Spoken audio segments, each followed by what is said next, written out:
Ya, alhamdulillah di siang hari ini kita bisa bertemu lagi di mata kuliah sistem basis data. Yang lupa ganti di PowerPoint.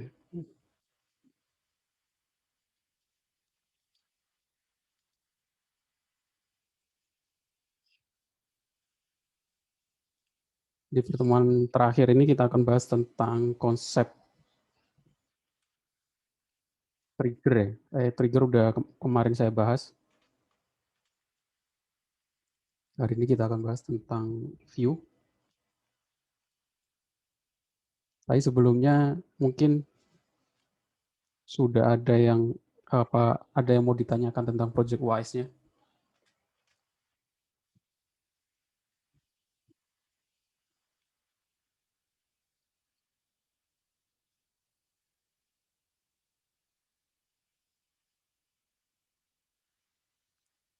Silakan kalau ada yang mau ditanyakan tentang Project Wise.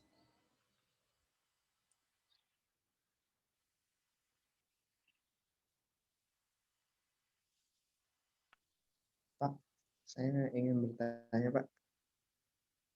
Iya, gimana? Halo, terdengar, Pak? Iya, silakan. Jadi saya masih agak sedikit bingung. Mungkin project UAS-nya itu kita milih studi kasus ya, Pak ya. Terus di dalam studi kasus itu kita bikin desain database-nya, ada CRUD-nya, proses transaksi, login logout, sama report-nya. Seperti itu, Pak. Iya, seperti itu. Sama trigger. Oh, trigger. Oke, Pak. Iya. Lalu untuk hasilnya akan dipresentasikan ke Bapak melalui ini via Zoom. Nah, ada pilihannya. Kalian bisa pilih presentasi lewat Zoom atau presentasi dengan upload video ya, diupload ke YouTube. Jadi nanti ketika UAS kalian cukup mengumpulkan link laporan sama video link YouTube-nya. Seperti itu ya. Oke, baik. Terima kasih, Pak. Ya, sama-sama. Yang lain mungkin ada yang mau ditanyakan?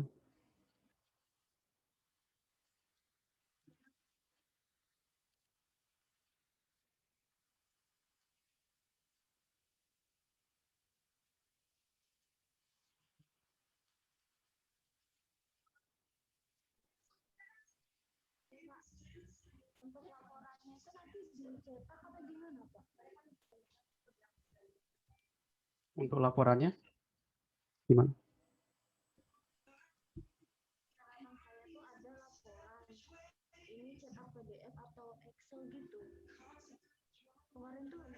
Oh, untuk laporannya seperti yang saya contohkan kemarin.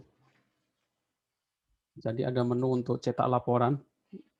Bisa pilih salah satu ya, bisa cetak print gitu ya, atau ekspor ke dalam bentuk Excel. Seperti yang saya contohkan kemarin, jadi ketika diklik, otomatis download laporannya Excel. Laporannya terserah tentang proses transaksi atau data transaksi dan lain sebagainya.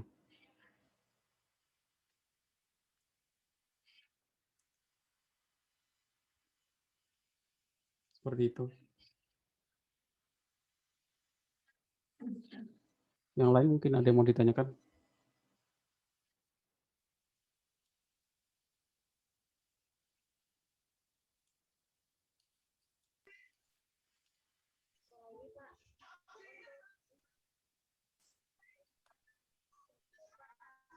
Suaranya nggak kedengaran.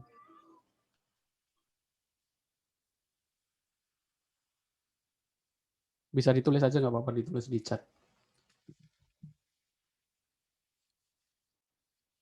Oke. Saya ingatkan juga untuk tugas terakhir tanggal 11 Juli, 2 minggu lagi ya, saya kira cukup. Setelah itu nggak ada toleransi apapun. Nggak ada toleransi, jadi terakhir tanggal 11 sebelum UAS. UAS kan tanggal 12. Jadi nanti setelah tanggal 11 jam 12 malam, link form pengumpulannya akan saya hapus, jadi kalian nggak bisa mengumpulkan lagi. Seperti itu.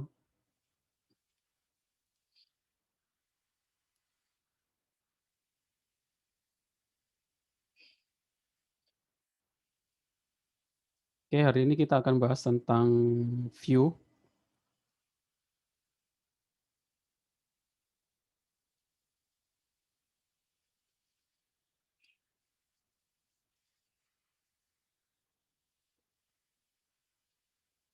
Mungkin sudah ada yang pernah mendengar istilah view di dalam SQL ya. Kalau belum sih, view itu sebenarnya sama dengan tabel virtual.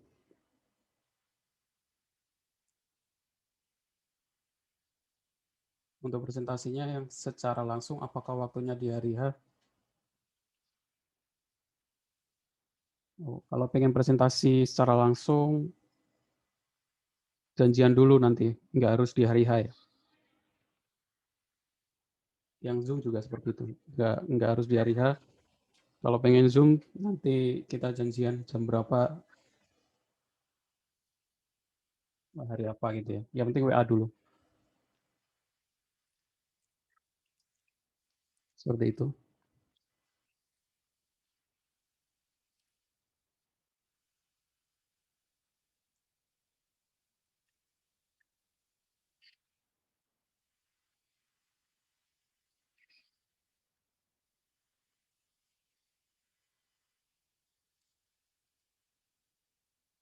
Oke, saya lanjutkan.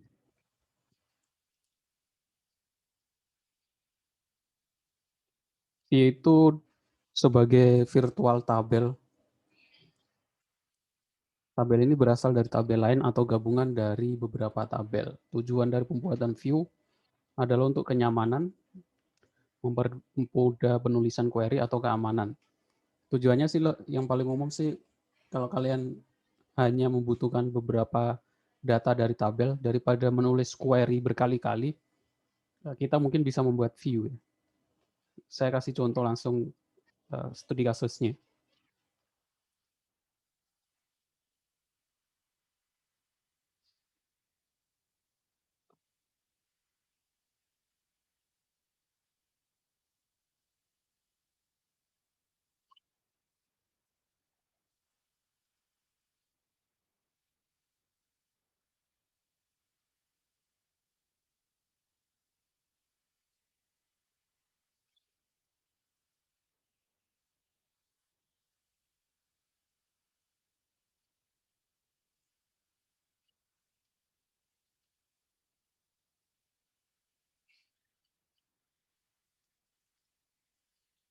Kenapa kita menggunakan view? Sebagai contoh, ini hanya contoh sederhana. Nanti kalau kalian kemungkinan akan menggunakan view kalau kalian nanti membuat sistem yang ada hubungannya tentang perhitungan gitu ya. Biasanya sih di data mining, data warehouse, atau sistem pendukung keputusan, sistem pakar, biasanya itu kan kita harus melakukan query berkali-kali.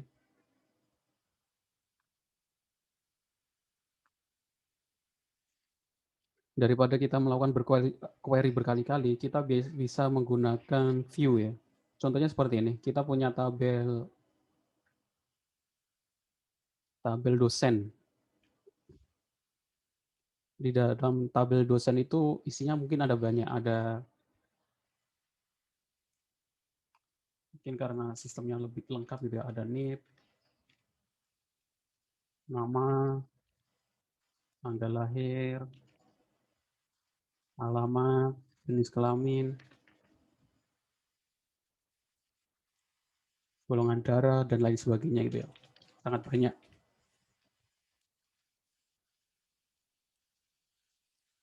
Nah, di dalam sistem kita hanya menginginkan semuanya kita membutuhkan dalam bentuk laporan atau sebuah kondisi yang harus menampilkan hanya name, nama, alamat gitu ya. yang tanggal lahir, jenis kelamin, golongan darah, dan lain sebagainya itu mungkin nggak kita butuhkan. Jadi kita cukup select NIP, nama dosen, alamat from daftar dosen. Where alamat Jakarta. Nah, ketika kita pengen menampilkan ini berkali-kali, kita harus menjalankan query ini berulang-ulang ya. Nah, itu sangat memberatkan di dalam sisi server MySQL. Untuk mempermudahnya, kita bisa menggunakan view. Kita membuat view dengan nama daftar dosen.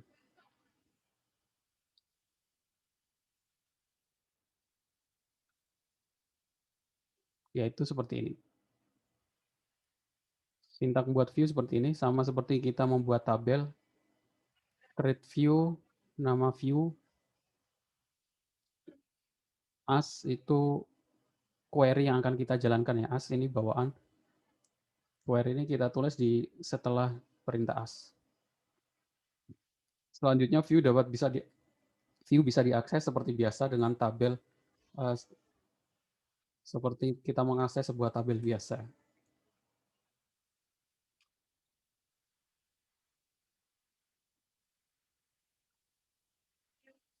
Jadi ini kita buat dulu view-nya. Create view dosen as Jakarta. Dosen Jakarta ini nama view-nya, artinya menampilkan dosen yang dari Jakarta. As select apa saja yang ingin kita tampilkan, NIP, nama dosen, alamat, from daftar dosen, tabel daftar dosen, where alamat Jakarta ya. Habis itu kita bisa akses dengan cara select bintang from nama view-nya, yaitu dosen Jakarta. Akhirnya isinya menampilkan sama dengan query yang kita buat di atas ini. Nah, sekarang setiap pemanggilan view, MySQL Server tidak perlu melakukan filter hasil pencariannya. Nah, namun cukup memanggil tabel view atau tabel virtual. Kalau kita tanpa menggunakan view, kita harus menjalankan query ini berkali-kali. Nah, itu sangat memberatkan sistem dalam sisi server. Maka dari itu kita cukup membuat view yang isinya adalah query ini, menampilkan dosen Jakarta. Jadi suatu saat kita pengen menampilkan dosen dari Jakarta, kita cukup seperti men-select sebuah tabel. Tapi itu adalah tabel virtual. Seperti ini. Bisa dimengerti ya untuk pembuatan view.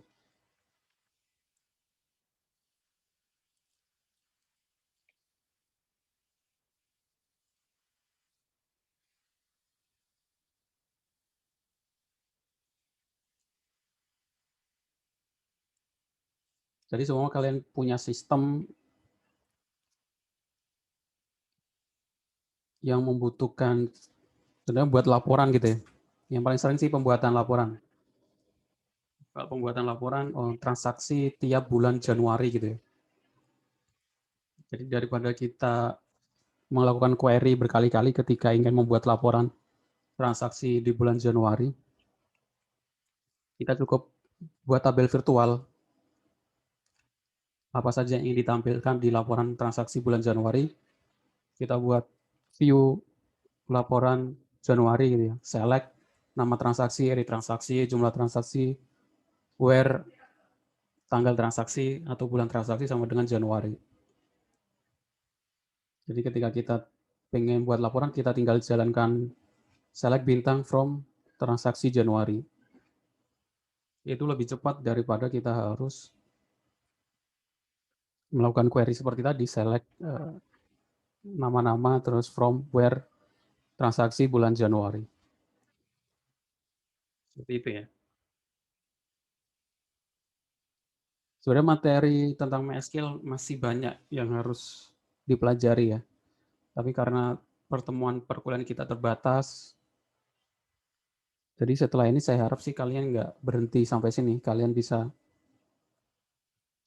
pelajari lebih lanjut atau kembangkan, atau pelajari hal-hal baru yang ada di internet. Salah satunya adalah NoSQL. Ini untuk pengetahuan bahwa yang kita pelajari yaitu database relational system. Itu kalau sudah menghandle data yang jutaan atau yang sangat besar, itu udah mulai berat ya, memberatkan sistem. Jadi orang akhirnya membuat sebuah sistem database yang lebih baru, namanya NoSQL, singkatannya Not Only SQL. Jadi NoSQL ini artinya adalah perkembangan dari SQL yang lebih baru.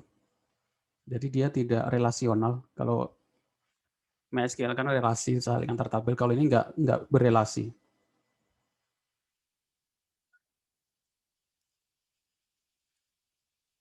Definisinya singkatan dari Not Only SQL atau Not SQL. Jadi ini bukan bahasa selayaknya SQL. Dia lebih ke format ya, format data. Berbagai perusahaan besar seperti Facebook dan Google juga memanfaatkan NoSQL pada bisnis mereka. Setahu saya dulu Facebook itu menggunakan MySQL ya database-nya itu. Mungkin karena sekarang sudah mulai banyak, dia sudah mulai berganti ke NoSQL.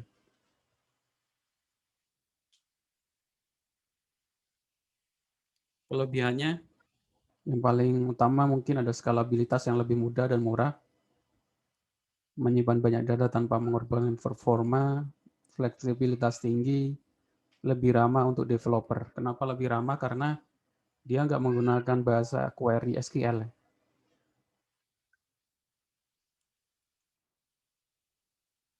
Di sini ditampilkan perbedaan SQL dan NoSQL. Tipenya di sini SQL adalah RDMS ya, Relational Database Management System. Kalau NoSQL adalah Non-Relational Database. Fungsi untuk mengolah data pada online analytic process. Sama, di NoSQL juga untuk mengolah data terkait aplikasi website modern yang semakin kompleks. Bahasa yang digunakan SQL adalah SQL, Structured Query Language. NoSQL ini tidak membutuhkan query yang terlalu kompleks. Perbedaan lagi yang lain, kalau SQL bentuk tabel ya, strukturnya dalam bentuk tabel. Nah, kalau NoSQL ini lebih ke dalam format JSON. Mungkin yang sudah terbiasa pakai API gitu ya. Membuat web service, REST API, itu kan formatnya JSON. Secara umum bentuknya seperti itu. Jadi ada key value, kolom, dokumen, dan graph.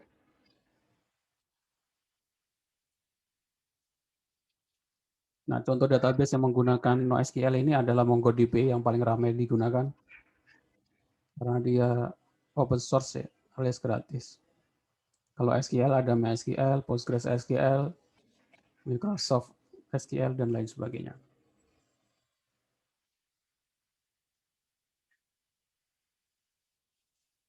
Sekarang kita mengenal lebih dulu dengan MongoDB. Sekarang banyak sistem yang sudah dibangun dengan basisnya nggak lagi dengan MySQL atau MariaDB ya. Sudah menggunakan MongoDB dengan koneksinya bukan menggunakan koneksi MySQL seperti MySQL Truth seperti itu ya, tapi menggunakan API, REST API.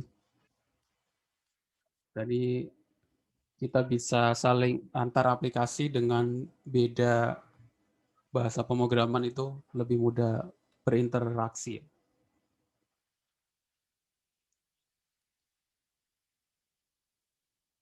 Pengertian MongoDB, MongoDB adalah salah satu jenis database NoSQL berbasis dokumen dengan menggunakan format file berupa JSON.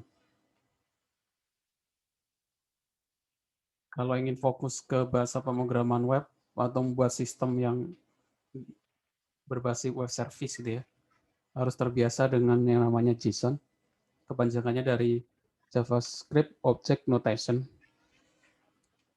Kalau dulu kita mengenal biasanya XML ya, tapi sekarang sudah jarang digunakan XML, sekarang lebih menggunakan JSON. Jika dikomparasikan dengan menggunakan database SQL, di mana setiap data tersimpan dalam bentuk tabel, sedangkan pada MongoDB data akan disimpan dalam sebuah format dalam bentuk format JSON, JavaScript Object Notation. Sekarang sudah banyak kursus-kursus yang menawarkan pembelajaran tentang JSON. Tutorial-tutorial juga sudah mulai banyak yang bisa mudah diakses. Untuk menginstal MongoDB, harusnya kalau kita membuat sistem sih, kita harus instalnya di server ya. Kita harus sewa hosting atau sewa VPS. Kita install MongoDB. Banyak kan sebagian besar sebenarnya server itu berbasis Linux ya. Tapi kalau kalian ingin belajar MongoDB di komputer kalian yang berbasis Windows, kalian bisa install. Nah, MongoDB ini nggak ada di bawaannya SAM ya. Kalian harus install sendiri. Download di website resminya mongodb.com. Install seperti biasa ya. Kalau di Windows tinggal klik 2 kali, next, pilih complete atau custom. Terserah kalian. Biasanya kalau custom ini kita milih, kita pengen taruh foldernya ditaruh di mana gitu.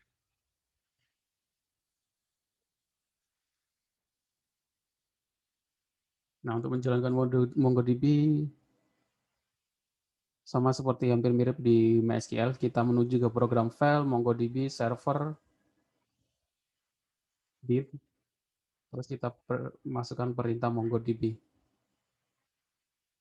Secara default server MongoDB kan dimulai di port 27017 ya. Berbeda dengan kalau MySQL kalau nggak salah 3306 ya. Ini untuk perkenalan tentang NoSQL. Kalian bisa coba-coba pelajari lebih lanjut buat sistem dengan MongoDB untuk tambah-tambahan portofolio seperti itu. Saya kira pertemuan kita materinya untuk view cukup sampai di sini. Silakan kalau ada yang mau ditanyakan.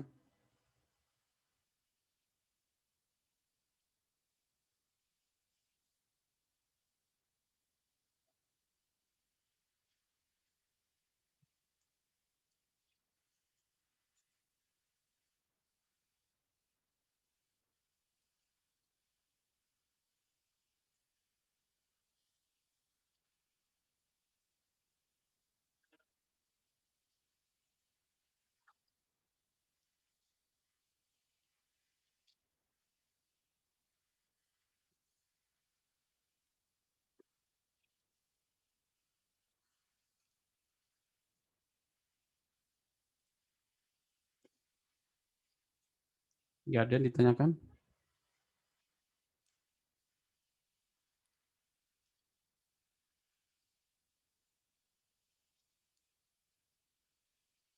Saya ingatkan lagi untuk tugasnya. Terakhir tanggal 11 Juni. Tanggal 11 Juni ini ya, hari Minggu. Karena sebenarnya kita akan melaksanakan UAS tanggal 12. Sekarang tanggal 28, minggu depan, 2 minggu saya kira cukup ya. Setelah itu nggak perlu ada lagi yang WA untuk minta keringanan atau toleransi ya. Dan sih nggak ada toleransi alasan apapun. Alasan laptop rusak atau yang lain sebagainya. Belajar untuk ini apa namanya, mengambil setiap konsekuensi ya. Nanti kalian akan kalau mungkin ngambil project gitu ya. Biar terbiasa tentang deadline. Sama kalian punya project disuruh diminta tolong untuk membuat website gitu ya, atau membuat sistem atau membuat aplikasi gitu. Mungkin dikasih waktu 3 bulan gitu ya. Ini biasanya sering terjadi seperti ini sih. Otomatis yang pertama mungkin dikasih DP dulu uangnya. Standarnya 50%. Dari total projectnya mungkin berapa juta gitu ya. Setelah waktu deadline itu kalau kalian nggak bisa menyelesaikan, ya klien nggak akan ngasih sisa DP-nya, walaupun alasan kalian apapun. Walaupun kalian sudah mengerjakan sistemnya mungkin sudah 90%, tinggal 10% selesai. Tapi kalau ketika deadline nggak selesai ya sudah. Artinya project nggak sesuai dengan kontrak ya. Harusnya udah selesai 3 bulan, tapi kalau belum selesai ya kalian nggak akan mendapatkan hak kalian yang sisanya 50% itu. Enggak. Karena kalian juga nggak melaksanakan kewajiban kalian untuk menyelesaikannya dalam 3 bulan. Seperti itu ya. Itu konsekuensi sebenarnya.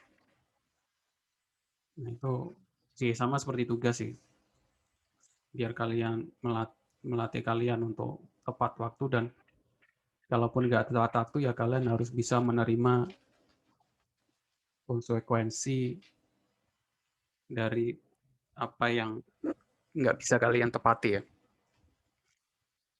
Klien juga nggak bisa nerima alasan apapun ya. Entah itu projectnya kalian laptopnya hilang atau laptopnya error, itu nggak bisa jadi alasan seperti itu ya. Jadi belajar untuk bisa memanage waktu dan menerima resiko atau kemungkinan apapun. Itu.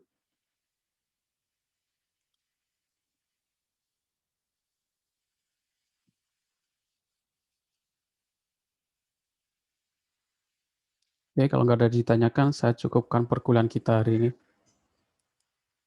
Perkuliahan kita dalam semester ini ya. Jadi saya mohon maaf kalau ada salah-salah kata dari pertemuan pertama sampai pertemuan ke-15. Juga nanti kalau ketemu di kampus gitu ya, saya kan nggak hafal nama wajah-wajah satu-satu ya, karena dari pertama online, kemungkinan besar sih saya nggak ngeh kalau entah itu sisipan di jalan atau di kampus. Kalian bisa nyapa duluan sih. Seperti itu ya.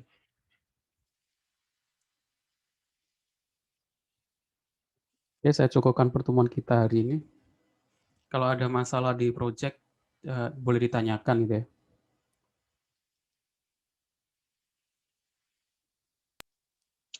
Semoga semester depan Bapak ngajar kelas kami lagi. Dia nggak tahu juga.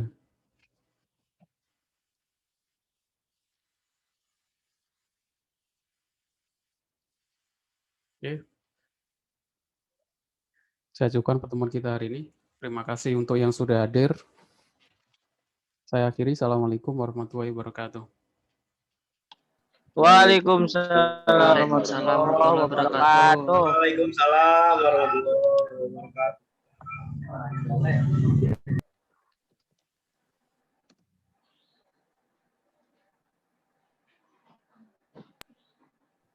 Giliran saya.